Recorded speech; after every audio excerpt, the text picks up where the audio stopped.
মানবতার অনেক বড় একটা উদাহরণ কিন্তু আজকের এটা। এই সেলাই মেশিন আপনাদেরকে দিচ্ছেন, এটা কিন্তু কোনো জাকাত না, কোনো দান না, এটা কিন্তু আপনাদেরকে সহায়তা করা। আমি মনে করি ব্যক্তিগতভাবে যে এটা আপনাদের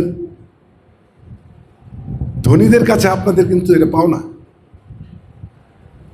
যারা এটা করে না ধনী হয়েও, তারা হতভাগা।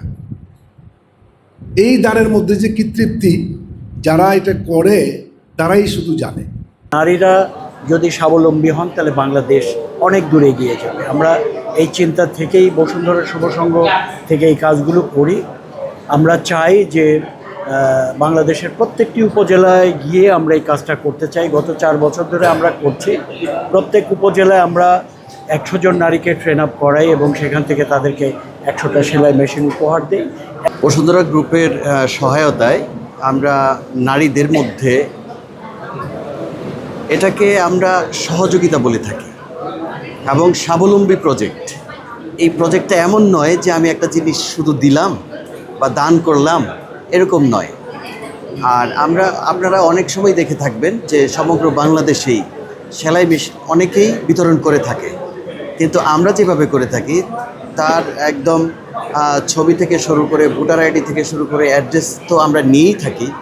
3 মাস ব্যাপী প্রতি সপ্তাহে 2টা করে ক্লাস হয়েছে তাদেরকে, এবং তাদের প্রতি সপ্তাহে 2টা করে ক্লাস করে 3 মাস আমাদের ট্রেন আপের ব্যবস্থা করা হয়েছিল, তাদের টুকটাক আপ্যায়নের ব্যবস্থা করা হয়েছে। তাদেরকে এই কাজের প্রতি একটা মায়া, কাজের প্রতি একটা স্পিড, কাজের প্রতি একটা আন্তরিকতা, এবং এই একটা সেলাই মেশিন দিয়ে একটা গার্মেন্টস, এক লাইনের একটা গার্মেন্টসের মালিক হওয়া সম্ভব, ওই ধরনের তাদেরকে মোটিভেশন দিয়ে তাদেরকে সেভাবে প্রস্তুত করা হয়েছে। গ্রামীণ দরিদ্র নারীদের টেকসই উন্নয়নের লক্ষ্যে তাদেরকে সেলাই প্রশিক্ষণ দিয়ে বসুন্ধরা গ্রুপের উপহার হিসেবে সেলাই মেশিন তুলে দিচ্ছি।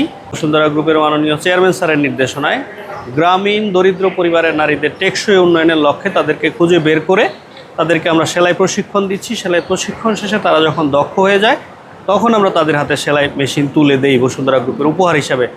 গত 3 বছরে বাংলাদেশের বিভিন্ন জেলায় উপজেলায় আমরা এই কাজটি করছি। আজকে শিবপুর উপজেলার 30 জন নারীকে আমরা বসুন্ধরা গ্রুপের উপহার হিসেবে সেলাই মেশিন তুলে দিচ্ছি, যাতে তারা তাদের জীবন গঠন করতে পারে, তারা যেন সচ্ছল হয়, তারা যেন তাদের পরিবারের সচ্ছলতা ফিরিয়ে আনতে পারে। এখন যেহেতু বর্ষাকাল, সারা দেশে বৃক্ষরোপণ কর্মসূচি আমাদেরও চলছে।